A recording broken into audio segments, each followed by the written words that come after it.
و امی امت رسول الله صلی الله علیه و سلم یک نفر صبح مسلمان است و دیگر کافر میشه به خاطر ازی که شبهات و شهواتی که دشمنای اسلام در ذهن ازی جاگزین کرده، امی انسانی که 5 سال پیش میدیدش با یک فکر و عقیده دیگه بود و امروز عقیده و فکرش تغییر کرده و خود مفسر قرآن ساخته مطابق خواسته های خود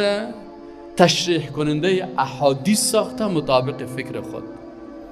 خودش اعمال کفری را انجام میده و خود مسلمان درجه 1 قرار میده با اساس فتوای شخصی خودش. از این خاطر این انسان یصبح المرء مؤمنا و یمسی کافرا.